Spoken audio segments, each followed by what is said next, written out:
سید یاسین کی دعوت دیتا ہوں، آیا اور عشق رسول صلی اللہ علیہ وسلم کے ایمان کو روشن ہو جائے۔ سید یاسین کی دعوت دیتا ہوں، آیا اور عشق رسول صلی اللہ علیہ وسلم کے ایمان کو روشن ہو جائے۔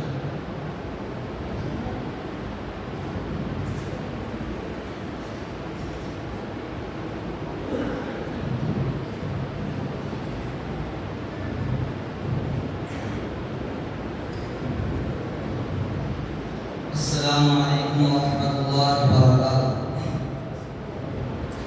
الحمدللہ وکفی والسلام علی عباد اللہ الذین اصطفی، اما بعد فاعوذ باللہ من الشیطان الرجیم، بسم اللہ الرحمن الرحیم۔ قل ان کنتم تحبون اللہ فاتبعونی یحببکم اللہ۔ قال النبی صلی اللہ علیہ وسلم من احیا سنتی فقد احبنی ومن احبنی کان معی فی الجنہ، او کما قال رسول اللہ صلی اللہ علیہ وسلم۔ میرے قابل قدر اور صدر جلسہ حضرات علماء کرام و مہمانان اعظام، آج میں آپ حضرات کے سامنے عشق رسول اللہ صلی اللہ علیہ وسلم کے بارے میں چند باتیں پیش کرنا چاہتا ہوں۔ بزرگان محترم، امام الانبیاء، محبوب کبریا، تاجدار حرم، سرور کونین حضرت محمد مصطفیٰ صلی اللہ علیہ وسلم کو خدا نے قیامت تک کی ساری انسانیت کے لیے رحمت بنا کر بھیجا ہے، اور آپ صلی اللہ علیہ وسلم نے اس امت کو سنانے میں اور ہدایت کے راہوں پر ڈالنے میں وہ قربانیاں اور مشکلات برداشت کی، ساری امت بھی اس کا حق ادا نہیں کر سکتی۔ اور جس طرح اللہ کے بندوں پر حقوق ہے جن کو ادا کرنا سارے بندوں پر ضروری ہے، اسی طرح آپ صلی اللہ علیہ وسلم کے بھی اس امت پر حقوق ہیں۔ ان میں سب سے بڑا حق یہ ہے کہ آپ صلی اللہ علیہ وسلم کو امت سے انتہائی عشق و محبت ہوا، اور زندگی کے ہر شعبے میں آپ صلی اللہ علیہ وسلم کی اتباع کی جائے۔ بزرگوں اور دوستوں، یہ کہ انسان کو دوسرے انسانوں سے چار چیزوں کی بنیاد پر محبت ہوتی ہے۔ نمبر 1 حسن و جمال سے، نمبر 2 فضل و کمال سے، نمبر 3 حسب و نسب سے، نمبر 4 احسان سے۔ صحابہ فرماتے ہیں کہ کبھی جب بھی رات کے چاند کو دیکھتے، کبھی آپ صلی اللہ علیہ وسلم کے چہرے کو دیکھتے، ہم یہ فیصلہ کرنے پر مجبور ہو جاتے کہ آپ صلی اللہ علیہ وسلم جو بھی رات کے چاند سے بھی زیادہ خوبصورت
عشق میں جانے قربان کر دیے. ارے سچے عاشق تو صحابہ تھے جنہوں نے نبی کے عشق میں جانے قربان کر دیے, جو آپ صلی اللہ علیہ وسلم کے اشاروں پر من مٹتے تھے, جو آپ کے حکم پر جان و مال لٹاتے تھے. یہ روایت میں آیا ہے کہ حضرت ابوبکر رضی اللہ تعالیٰ عنہ نے اپنے والد کو ایمان لانے سے پہلے آپ صلی اللہ علیہ وسلم کی شان میں گستاخانہ کلامت کہنے پر ایک تماچا مار دیا تھا. جب آپ صلی اللہ علیہ وسلم کے سامنے کارگزاری سنائی تو آپ صلی اللہ علیہ وسلم نے فرمایا, اے ابوبکر تم نے تماچا کیوں مارا؟ فرمایا, اے اللہ کے رسول صلی اللہ علیہ وسلم, اس وقت ہاتھ میں تلوار نہیں تھی ورنہ میرے باپ کی گردن اڑا دیتا. اس لیے کہ آپ کی محبت میرے دل میں اتنی ہے جس آپ کی شان میں ذرا برابر بھی گستاخی برداشت نہیں ہوتی. یہ صحابی نے آپ صلی اللہ علیہ وسلم کے جسم مبارک سے نکالا ہوا خون آپ کی محبت میں پی لیا تو آپ صلی اللہ علیہ وسلم نے فرمایا, جاؤ جس کے بدن میں میرا خون جائے اس پر جہنم کی آگ حرام ہے. دوستوں, صحابہ کے ہزاروں واقعات ہیں جو نبی کے عشق میں پیش آئے. سچے عاشق تو اولیاء اللہ تھے. حضرت امداد اللہ مہاجری مکی رحمۃ اللہ علیہ, حضرت امداد اللہ مہاجری مکی رحمۃ اللہ علیہ جب ان کی 80 سال کی عمر تھی تو منہ میں ایک دانت بھی نہ تھا. کسی نے فرمایا